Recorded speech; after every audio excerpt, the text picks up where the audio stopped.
So we're into the final week of CommsCamp. Obviously keen to come back in some form next year as well, but certainly today's the last session of our initial run of 10 content focused sessions, plus there was a preview at the beginning as well. So effectively week 10 or maybe week 11.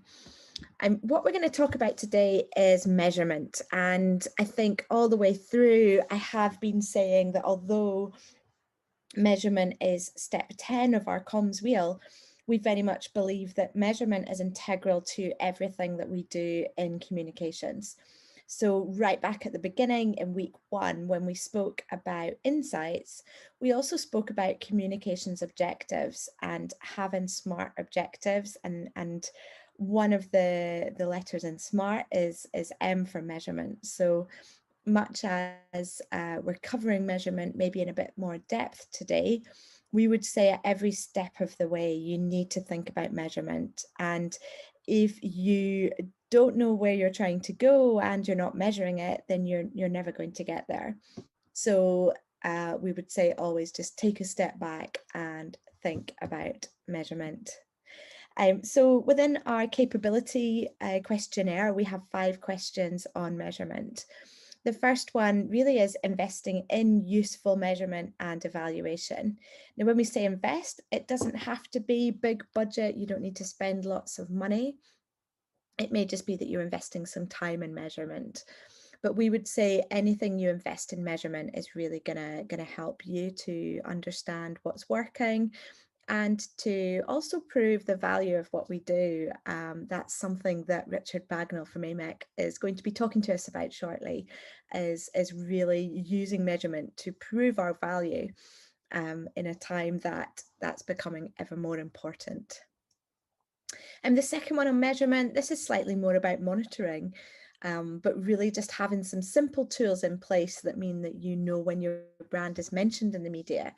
So if you're looking at a free solution, you could be using Google News Alerts, very simple and easy and free to set up. We would also really recommend having some media monitoring in place. So looking at a supplier for that as well. And when you do go down that route, you're going to need to look at NLA and CLA licensing, so Newspaper Licensing Authority and Copyright Licensing Authority, which is for magazines. So make sure you're staying within the law for those. The third question is around benchmarking. So that is really about understanding where we are now and where we want to get to. And if we don't know where we are now, then again, you know, if you think about that map, we're going to be lost on the map. We need to know where we are and where we're going. And measurement is the thing that helps us to set that map. So we're going to talk today as well about the Barcelona 3.0 principles, some really good guidelines on how to measure and evaluate communications. But one of the big ones all the way through the Barcelona principles, which are now in their 3rd iteration, has always been about measuring outputs, not outcomes, or certainly maybe alongside outcomes, but outcomes being really critical. Sorry, I think I got that the wrong way around. It's all about the outcomes, less about the outputs. And then finally, again, thinking beyond reach, beyond engagement, definitely thinking beyond an AVE. For anyone who doesn't know an AVE, that's an advertising value equivalent. So that was back in the day when people would say, we've got the front page of the Herald. If you'd bought that clip, that space, it would have cost you £10,000. Therefore, the value of the PR is 10,000. And actually, sometimes people would multiply it by something like 3 and say editorial's much more valuable than advertising, which is debatable. So it's thinking beyond those, but really trying to gauge the effectiveness of the communications. And I think this is still a work in progress for our industry. It's still something that people struggle with. There isn't a holy grail easy answer, but some of the work of AMEC, and we're talking to their chair Richard today, some of their work is definitely taking us on a journey towards being able to really measure things well. So usually we do the guest speaker at the end, but Richard felt like such a good introduction to this content that I'm actually flipping it around this week. So we're going to start off by talking to Richard and having a discussion with him around evaluation. And then we'll go into using some of the tools that he talks about in his discussion. So here we go to meet Richard. Great. So this week on CommsCamp, we are going to be talking about measurement, which is a critical topic. And although it comes in at week 10 that we do a deep dive into measurement, we do think it's really important and something that needs to be considered really at every stage when we go through our communications wheel. So this week, we're going to do things slightly back to front. Usually we bring the guest speaker in at the end to kind of add value to the topic. But this week's speaker, we're going to flip it around and we're going to use Richard today to really hear about his perspective of measurement and the future of measurement. And then we'll later on, we'll go into some exercises that you can use in your own business to take that forward. So Richard, it would be great if you could introduce yourself to us. Well, Nathanie, hi. Thank you very much. And thank you for inviting me to join your series of events. Great pleasure to be here. So my name's Richard Bagnall. I am an ex-PR. So like most of the people I expect on the call, I used to work in PR and comms myself, but I'm afraid a very long time ago, back in the days when we were getting paper clippings sent from media monitoring companies and digital didn't exist. So I was a PR pro in the early to mid 90s. And so back when AVEs weren't a swear word. well, exactly. Yes. And column inches were all the rage. And in fact, at my PR agency I worked at, you'll be able to work it out if you look at my LinkedIn, but I won't mention them by name, although they don't exist anymore. It could correlate. We used to photocopy clips at 108% because we'd worked out that created extra thud factor for the client without the client realizing that we'd slightly increased the size of the clip. So these were the very, the very basic early primeval days of any form of measurement. But I was lucky to meet a boffin in the measurement field who was just starting up a new measurement company. And I went from poacher to gamekeeper, or the other way around, depending how you look at it, and became a co-owner and the MD. And I ran a business called Metrica, which was a media evaluation business. We grew it from startup to time we sold it in 2009. It was the largest specialist business in the world doing that. We sold it to Gorkana Group, and I ran Gorkana's global measurement 5 years.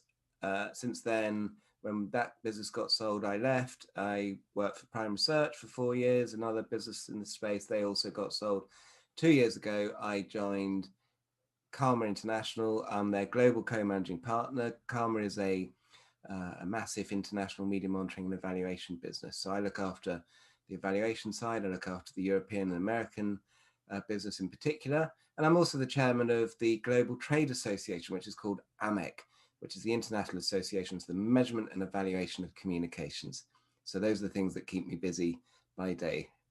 Wow, that's quite a lot to get on with. So thank you for your time today. We definitely all appreciate it. And maybe we could just start with quite a broad question, which is, why does measurement matter? Well, how can you know where you're going if you're not checking to see where you're going? I mean, think of it like driving a car. When we're driving a car, we need to look where we're going. We don't get on the motorway, for example, and set off without checking our fuel. We need to look at the different dials. Is the car got an engine running at the right temperature? Are we going at the right speed? And of course, are we going in the right direction?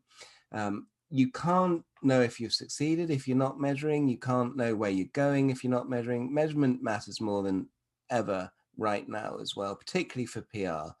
A drum that I'm beating very loud at the moment is that we live in the age of accountability. COVID has turned the world upside down, even worse than it was before. Budget cuts are coming to the industry. They're coming to economies, to businesses, to organizations far and wide. Any finance director will be looking at their budgets and they'll be looking at cost centers. And if they see PR as a cost center, if they see it as an activity that is just doing stuff, then you can expect to have your budget cut. If you cannot prove the value that you're creating, and that of course takes meaningful measurement, then you're going to be in a lot of trouble. So it's all about how do we measure in a meaningful way. It matters more than it's ever mattered before.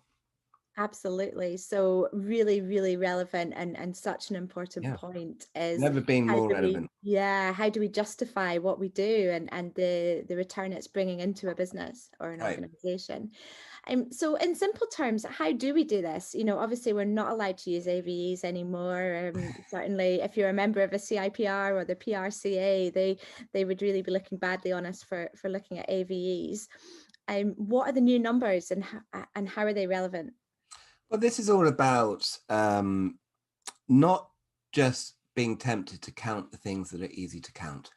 Okay, so there's never been more opportunity to count stuff than there is now. We have multiple vendors, software as a service companies in particular, selling many, many different tools. Many of these tools, they have shiny dashboards, spinning charts, real-time widgets that move around.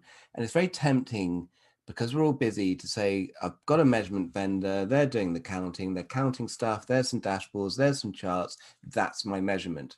The problem is, that is counting what's easy to count. It's not necessarily measuring what matters. What those tools tend to be counting is what is basically media content.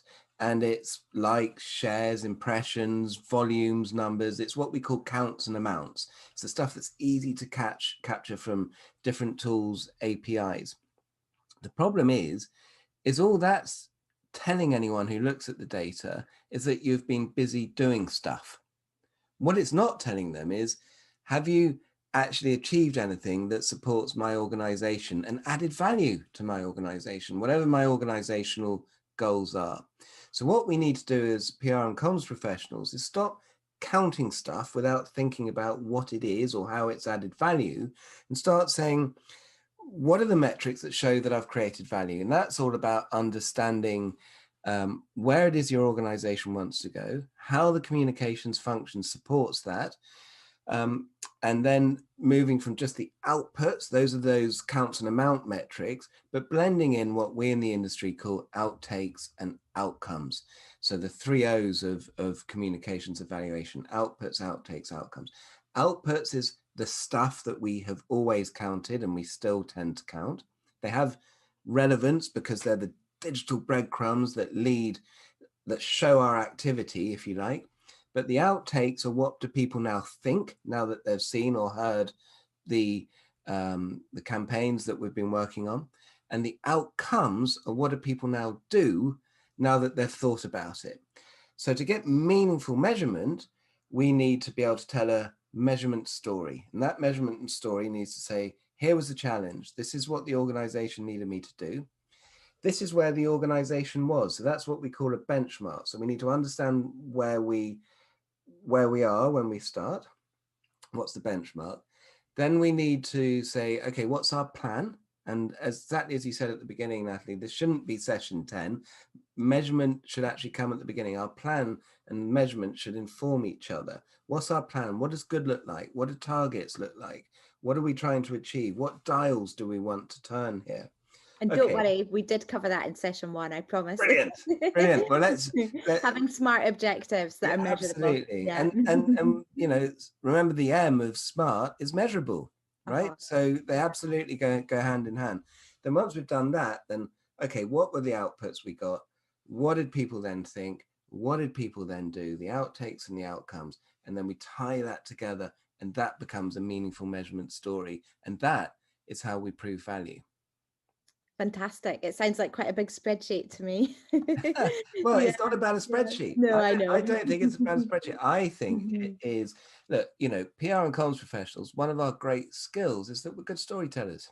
Yeah. It's about telling a story, and you use data to support story. It's not about producing a spreadsheet and saying, there's some numbers, go and work out what you think I've done. You know, and this perhaps is one of the problems we have as well, is that it's going to take some of your time. You have to carve out time to A, do the planning at the beginning, and B, think about what it is that you want to measure. You can't outsource your thinking. And that's, you know, one of the big problems that I see in the industry. And I understand why. As an ex-PR pro, I understand why. It's because we're too busy. Now, one of the things that I also do is I sit on a thing called the GCS Evaluation Council. Now, GCS is the Government Communication Service, which is the Cabinet Office. And we advise them on government campaigns, how to measure it effectively, not the strategy, not the messaging, none of that side. So no political side of it. Just how do you measure whether the money the government's spending is value for money? Is it achieving anything? And Alex Aitken, who's the head of Government Communication Service, talks about SOS, which is, he calls it sending out stuff. And if he's feeling ruder, he sometimes says sending out shit. And he says PR people do too much of this. They do it because they're busy and they just start doing stuff. You know, well, let's send out a release. Let's send it through this media release database to, you know, X thousand publications, because what we're trying to do is just get stuff. If we send out stuff and just count stuff, we're just doing activity. We're just a cost center. Yeah. And we're in trouble on that wheel. budget line. We have to stop and think, why are we sending out stuff? What are we doing? What are the outtakes and outcomes and the impact we're trying to drive? How does that fit together? And how do we measure that in a meaningful way? As I say, I think it's more of a story than a spreadsheet. Yeah, really, really good point there. I guess the biggest challenge I always find is attribution. So particularly when you're maybe working on something big budget that's got some above the line, that's got multiple different streams of activity happening. And then, you know, we get a big piece in the Sunday Times and all our influencer activity kicks off on a Sunday and the sales go through the roof and the client says, yeah, but we had a TV ad. And you know, I'd love to hear some thoughts on how, as an industry, we can attribute the work that we do, and how can we work with other channels, other campaigns and things to kind of attribute what the PR is. Well, this is one of the conversations I have with the government departments is how far do you want to take the comms measurement to prove that it's had an effect. First of all, I'd say that PR and comms, of course, isn't just earned media anymore. So we all now operate across paid. You know, we have to propel content with paid on Twitter and LinkedIn and Facebook and Instagram and, you know, wherever it might be. So we need to be able to measure that in a meaningful way. We need to integrate that. We need to, you know, we do a lot of stuff on own media channels, of course. We need to be able to look at our own website analytics and integrate that and tell that story. So it is about integrating the different channels. It doesn't necessarily mean it's about different silos within the organization, but it is about integrating that. And then it comes down to saying, well, look, do we want to do market mix modeling? Do we want to try and disaggregate the PR and comms effect?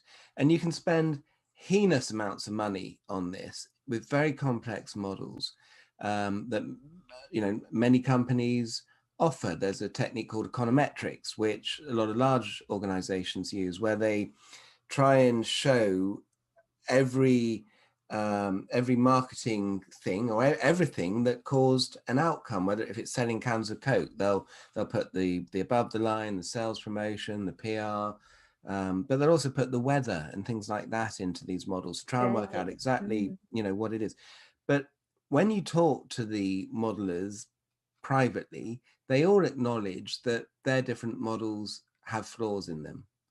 Of course they do, because every model is flawed to a degree or another. One of the sort of fathers of statistics is a person called George Box, and he's famously quoted for saying, so all models are flawed, but some are useful. I think that's basically what his quote is, and he's absolutely right. So I don't think it's about having to do full market mix modeling every time you want to try and disaggregate an effect. I think it's about telling a meaningful story. And one of my colleagues said to me the other day, you know what, Richard, it's about contribution, not attribution. I thought, what a great expression.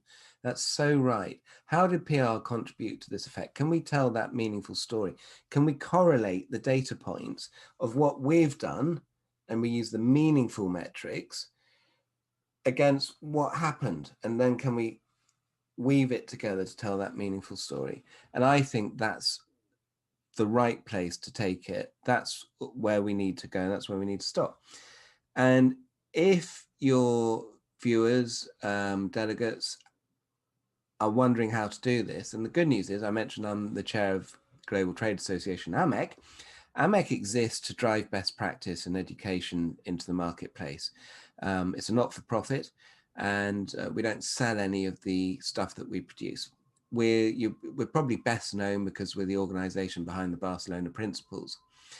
But we also have created other resources, and one of the most successful that we have created is something called the Integrated Evaluation Framework.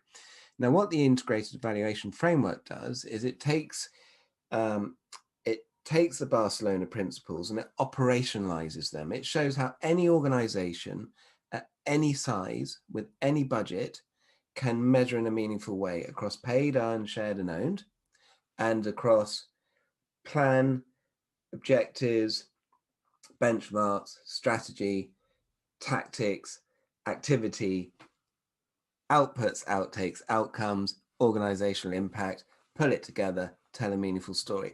It's an interactive tool. It's online. You'll find it at AMEC's website. Now, that website is amec.org, so amec.com/AMEC framework. There's an entire microsite there. It's a step-by-step process. It was built in collaboration with academics and leading PR agencies and measurement specialists around the world. It's been translated into 22 languages. It's been used by over 2,200 organizations. It's now taught at universities, and it has a wealth of information that will just guide you through those basic steps that you should be taking in how do you actually make this happen? How do you take what can seem so complicated and make it digestible?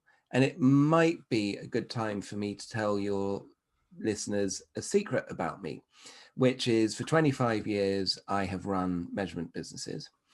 I am the chairman of the Global Trade Association, about measuring businesses. I can't use Excel better than to do basic addition. I am rubbish at it. I am a PR person who's ended up in measurement, basically.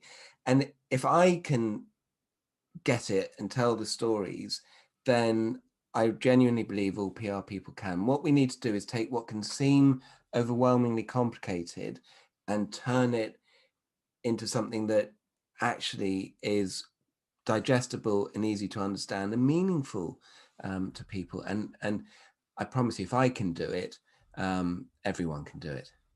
Oh, fantastic. I think two big things I've taken away there. Definitely. I love this idea of what have we contributed rather than really trying to fight to attribute. Yeah. And yeah, the fact that you're putting your hands up about Excel is really appreciated because yeah, I'm with you there. I can add a column up, but that's about Well, that's about it for me as far as too. it goes. That's Yeah, about it for me. I mean, luckily, I obviously in my company I have people who can do it, but I'm sure. I mean, my job We is don't to need make to, do we? Yeah, and if well, you've but got all these tools out there. my job is to make it digestible to people, and I think that's what the PR person's job is as well. How do you take this data? There's data everywhere. What we need to do is to take the data and make it digestible for our finance director, for our CEO, for the managing director of the business unit, the sales director, the HR director, whoever it is that we're reporting to. I wonder, I'm putting you on the spot a bit here, Richard, but I wonder if you've got a really good example. It could be anonymized, but just a really good example of an organization you can think of that has really cracked that measurement piece in terms of going from the old system to something, quite forward thinking. Yeah, well, look, there's lots of examples. One of the things that AMEC does each year is we hold a global summit on measurement, the AMEC Summit. You find it online, Twitter, hashtag AMEC Summit. This year, of course, dear old 2020, we had to go virtual. Now, that was a bad thing and a good thing. It was a bad thing because it, as a not-for-profit, it's one of our biggest revenue generators. But it's a good thing because it meant that our content's all online. It can reach even bigger audiences than when we have an in-person event. And we had a fantastic conference in July this year. And the sessions from that conference are still available to view. And one of the sessions that I will, you asked for one example that I will point you to, is by a gentleman who's on the AMEC board called Jose de Bueba. He's Spanish. I can't pronounce that as well as I should be able to. But Jose is brilliant. And he is head of PR and global comms for the World Bank. And can you imagine a more complicated organization than the World Bank, and trying to get some form of meaningful measurement? They'll have a lot of spreadsheets, yeah. Yeah. And what Jose has done is implemented a framework based on the AMEC integrated evaluation framework into the World Bank, and taken them on a measurement journey, which is doing exactly what we're asking about. Now, if you go to AMEC's website and search for so I'm not sure, Natalie, are we going to be sending out to text? Can I perhaps I put can some send links in with links it? out, so Yeah. don't worry about. So we'll send a link out to it. So could you just tell me a bit more about your involvement in the Barcelona principles, and maybe explain what they are as well, because I think we've probably jumped kind of past them slightly. Yeah. Well, so my old business, Metrica, was one of the very first members of AMEC. AMEC is 25 years old next year. It was founded in 1996 in London, and it actually, at the Times, and this I think speaks volumes to the industry and where we are. When it was founded, it stood for the Association of Media Evaluation Companies, and there was 5 or 6 of us, most of whom the old brand names, don't exist anymore because they've been acquired and stuff. But it was 5 or 6 UK-based media evaluation companies that took clips from Remike and Curtis or Durrance, if you remember those businesses, and humans read them, coded them with a pencil, inputted stuff into a database on a floppy disk. It was before the internet, and we wrote reports that were sent to people a month after the coverage, and that was the beginning of AMEC. In the early 2000s, we grew to a size that we could employ an executive director, and we brought in a gentleman called Barry Legater, who is well known in the industry. I actually know Barry well. You know Barry well, a proper gentleman in the industry. And Barry's drive and vision really transformed the organization. And one of the things Barry said was, we're going to go international. We have to be an international association. And we rebranded as the International. And then luckily we're able basically to keep our acronym. So the International Association for the Measurement and Evaluation of Communication. So that was acknowledging that it's not just about paper-based clips anymore, but it's measuring comms is much more than that. And at our first international summit, which again, Barry was behind this, we did our first international summit in 2010. We created and launched the Barcelona Principles. And we did it because at the time there was enormous disagreement in the entire global PR community about what good measurement should be and what it shouldn't be. And so we got together a number, it was compared, if you like, or moderated by Dr. David Rockland, who has recently retired from a long career with Ketchum Group Research and Analytics. If any of you guys know David, a wonderful guy. But we got together a variety of different trade associations. So we got the CIPR, the PRCA, ECO, the Global Alliance, the PRSA, and others. Off the top of my head, I can't remember who they all were, but a number of them all came together, as well as the AMEC global community. And we debated and argued and discussed what should be 7 broad statements that an industry could agree with best practice should look like. And then we all voted on them, and that's where the Barcelona Principles came from. So they were 7 statements. And they're most famous because their 5th statement is AVE is not the value of PR. That's what it was in 2010. So this was the first time that the industry had come together and said AVE is a meaningless metric. Now, our research showed at that time 80% of global evaluation programs had AVE as a metric, as one component in it or other. So it was a component of 80% of programs. And we knew that it was snake oil, and it had to stop. So with the Barcelona Principles, and then AMEC has run a Say No to AVEs campaign that's been ongoing for the last few years. We have, and with the support of these international partners, we've been able to drive that number down. And our latest research shows it's about in use now by about 14 or 15% of organizations. So you've really turned. We've really turned it down. It will take a generation. I remember having a conversation with Stephen Waddington about this, and it absolutely will take a generation, but they're on the back foot. And that sort of 15% number is weighted up because a lot of that AVE usage is actually in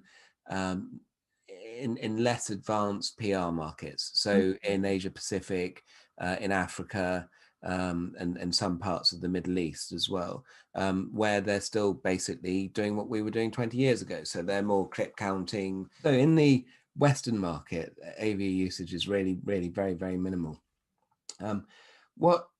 So that's great. And by the way, if anyone is using AVEs, and we do realize and understand that it's not easy to suddenly turn off a metric that you've used for years and reported on, suddenly say to a boss or a stakeholder, that metric that I was giving you, well, it's meaningless and I'm not going to do it anymore. I mean, of course, that's a difficult thing to do.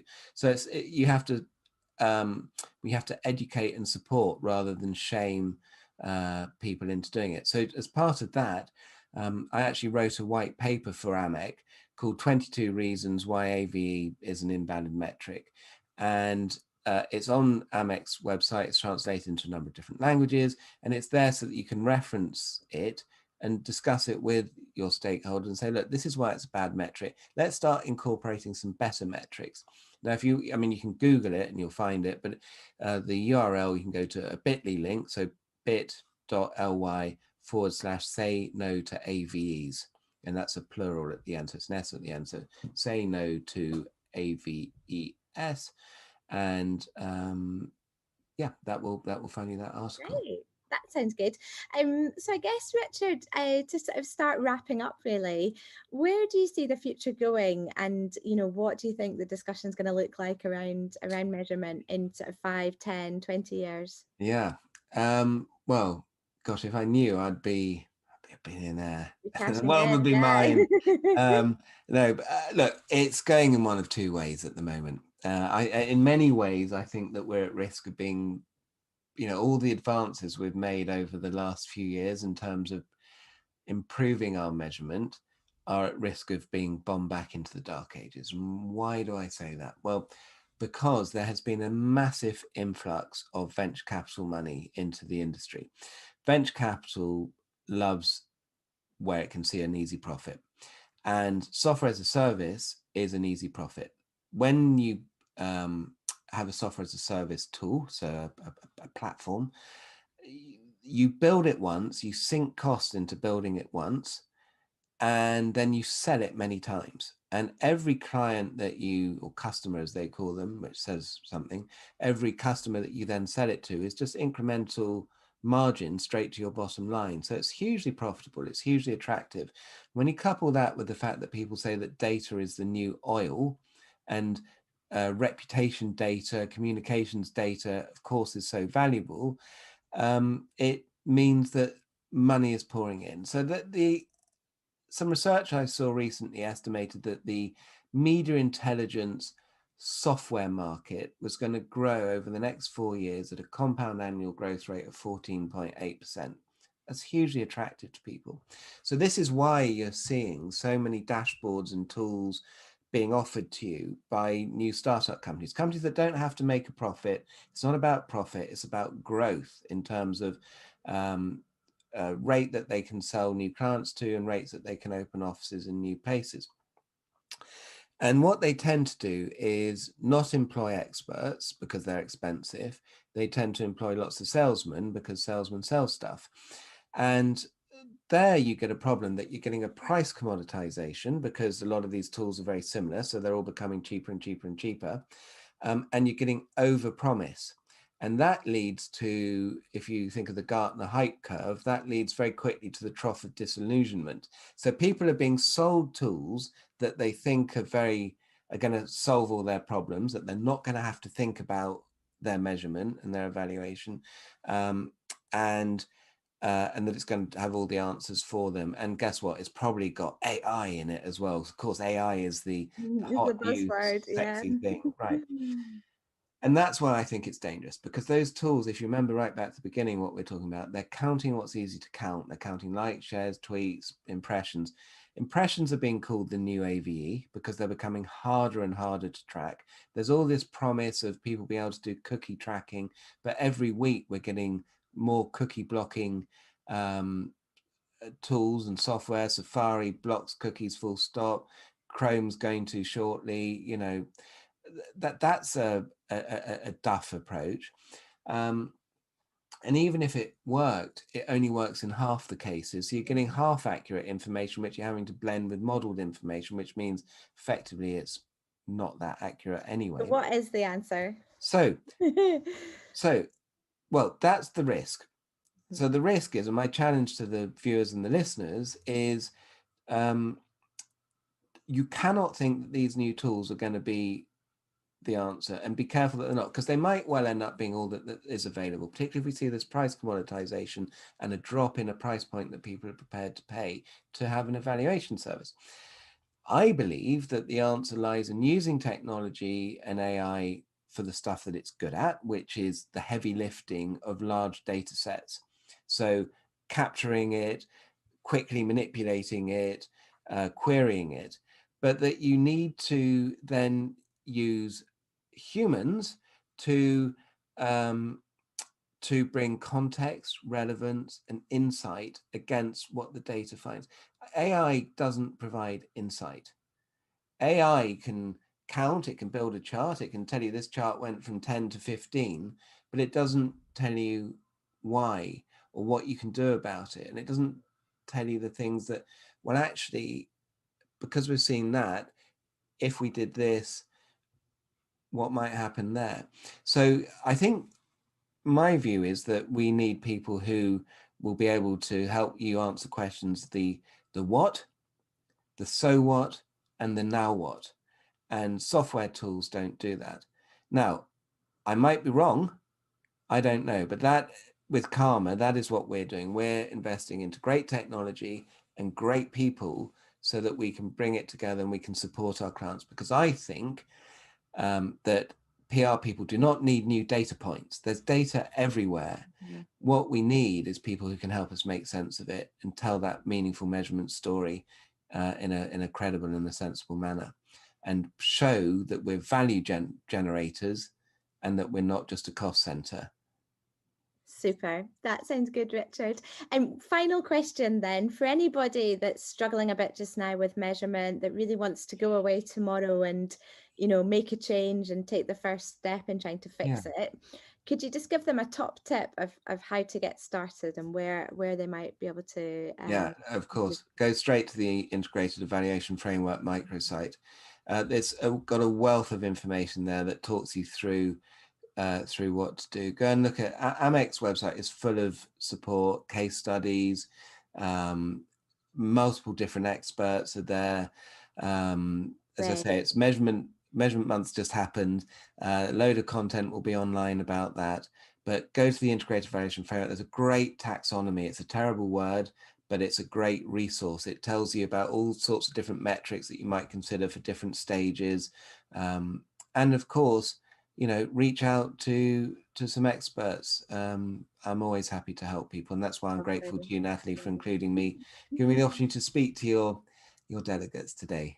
Oh, fantastic, Richard. Well, what I'll do, I'll definitely include your email address if you're happy, or yeah, or you absolutely, can something else. Yeah, and some links into AMEC as well, and we'll get that out to everybody this week. That would be brilliant. Lovely. Oh, well, thank you so much for your time. It's really been enjoyed a it. real pleasure. As I say, I always, you know, anyone who gives me the opportunity to talk measurement, I believe passionately about it. I do think that we stand at this cusp. We could, you know, if we go down there, let's just let platforms and tools do all the thinking for us.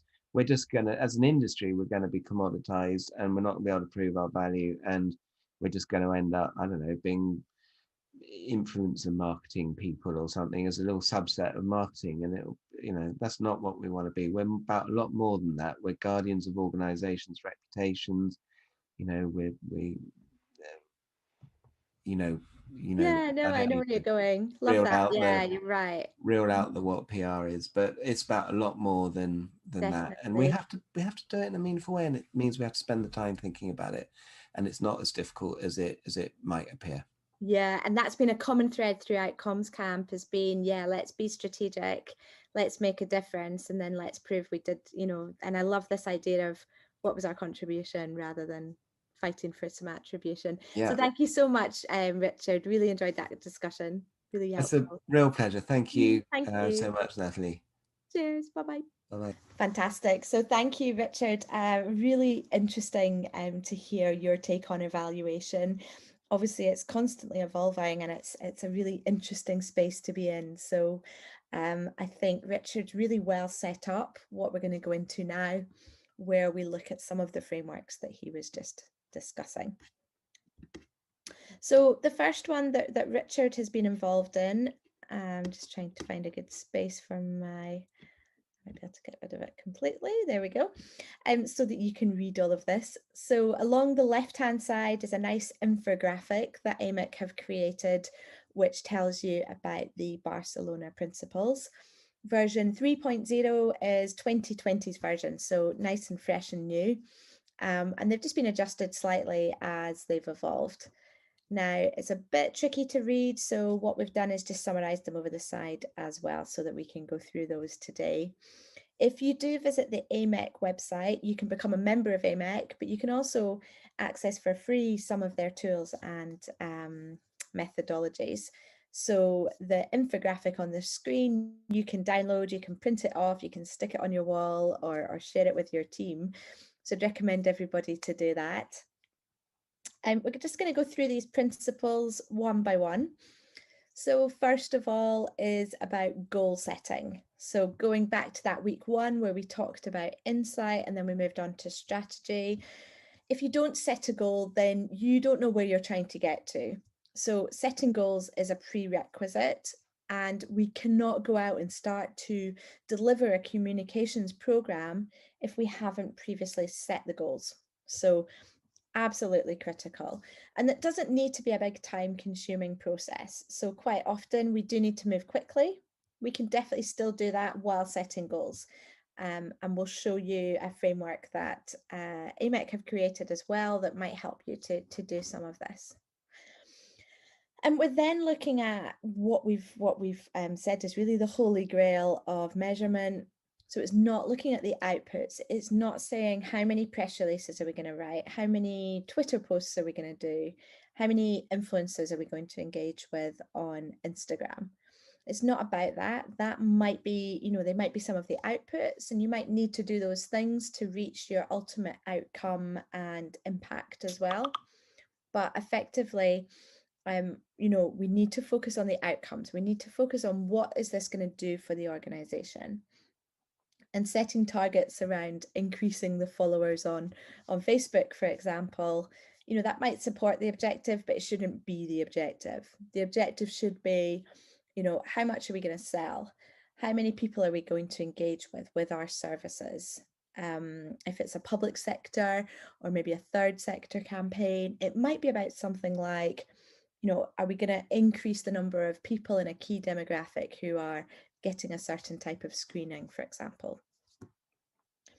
And then thinking about the outcomes and the impact, it's identifying those by stakeholder, by society, and also for the organization. So then we're looking at the type of measurement that we might use. In this day and age with big data, it's really easy to get quantitative analysis. Everybody's got access to so much information these days. So what is being recommended here is to make sure that you use both the qualitative and also the quantitative. And again, it's something that Richard was talking about earlier. He was speaking about how we've got all this interesting data, but we still need the human element. We still just need that off the cuff response, or you know, speaking to people and getting qualitative information about what their perception is of your brand. I'm not going to go over this one too much because we've covered this already, but AVEs. So the value of communication is not the value of what that would cost in advertising. The value that we're bringing is the change that we're making for an organization. Second last is thinking about holistic communication. So it's not about a single channel. It's about all the different channels that might be used and having a holistic view of these. And what I loved that Richard was talking about earlier was that it's not about measuring attribution, it's about measuring the contribution. And I think that's a really nice direction to go into with measurement, where we're not trying to say, you know, we did all of this, but we're saying we can see that our contribution was X, Y, and Z. And that's part of a multidiscipline team. We've really contributed some great results that are helping us to reach our ultimate aim. The final Barcelona principle is about integrity and transparency, driving learning and insights. So this is all really about being transparent. It's about not multiplying things by 3 and saying that's because editorial is worth more or an influencer engagement is better than a static advert.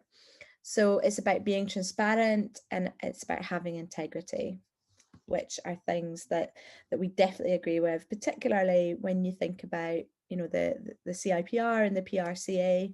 We're following codes of conduct and we're acting with integrity. So we don't want to mislead anybody. We don't want to oversell the work that we're doing. We just want to deliver really good work that delivers results and then communicate those results onwards. I'll pop this little video back on so we're not just looking at the slides there. So this is from the AMEC website, which everybody can access easily and have a look at. But it's really a wheel that's showing you some of the different stages involved in having a really strong strategic evaluation framework. So this is quite top level, but what we're going to go on to is how you can actually use that for your organization. So again, this is completely free to access on the AMEC website. And what this lets you do is to go through the 7 stages, which are slightly different, just for any confusion. They're not exactly mirrored against the Barcelona principles, they're separate. But this is the integrated evaluation framework from AMEC.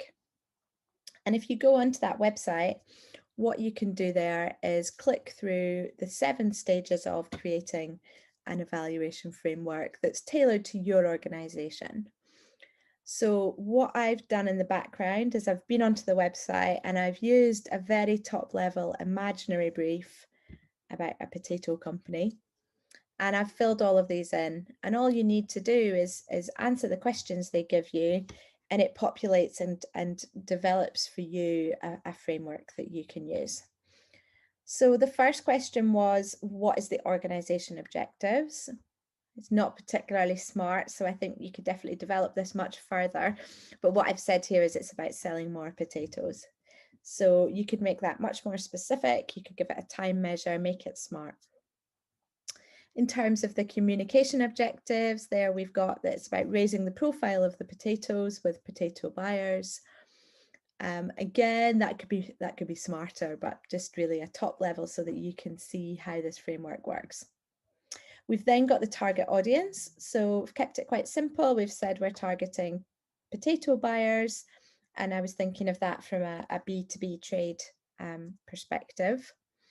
And then the strategic inputs. So the 2 things that we need here are some research to show why we have the best potatoes, and then also some content that we can take out to media and to other channels. So that gives you your preparation stage. So the whole top section there is about having objectives. And then secondly, it's about preparing and informing your communications plan. So if you were to use this in conjunction with our comms wheel and some of the other exercises that we've carried out throughout the CommsCamp series, then you could actually pick up some of your insight research and also some of your strategy development and put them into these boxes. So we then move over to the left and we think about the implementation. So this is quite simple. This is really your activity plan. So what are the activities that you're going to carry out? And interestingly, AMEC uses the same model that we like, which is PISO. So it's paid, earned, shared, and owned. So we've created 4 types of activity there. We've got some trade advertising. We are doing PR into the trade media. We're going to work with chefs as influencers and also create a blog with recipes on it. So over on the left-hand side here, this is implementation. And then assuming we've done a good job of this and we're measuring as we go along so that we can respond. Here we have our outputs, which are advertising, coverage, influencer, website, and then we start to look at the responses. So in terms of outcomes here, what we've been looking at is some sales leads, and also, just achieving the sales target. And then the final section there is thinking about the impact that has on the organization. So if we're selling more and we're achieving targets, hopefully that's going to increase sales and also impact the profitability as well. So hopefully that's a big tick from everybody in the organization. So that's a really good framework that you can use over on the AMEC website, which is amec.org.com. Definitely worth having a look there. And for today's session, I'd really like to thank AMEC for the content that's on their website that we've picked up and used here today to share some of the tools that they have. And also a big thank you to Richard for being our guest speaker today and sharing so much interesting information about the work of AMEC and the future of evaluation as well. So that is the end of CommsCamp, certainly for this series. We'd love to hear from you. We'd love to hear about what you think worked and what you enjoyed. Any feedback on how we could improve some of this content for the future. Do keep in touch with us. So we're at events@mucklemedia.co.uk, or my email address is there as well. And we'd love to hear from you. If you've ever need some help, if you've ever got a brief, then certainly let us know, and we'd love to talk to you about opportunities to work together. We're also going to try and create some more content, so we'll keep you posted going into next year around whether we have a CommsCamp 2.0. And if you've enjoyed CommsCamp and you'd like to help us out, then we'd love a review on Google, which is something we're working on just now as a place to secure some more reviews to help our search engine optimization. So if you type Muckle Media PR Agency into Google, you should see our profile there, and you should be able to give us a rating and a review. So we'd really appreciate any of those that people might be able to do for us. But yeah, so everything we've done over the past 10 or 11 weeks is on our Facebook channel, and it will be staying there, so you can watch back if there are any that you've missed.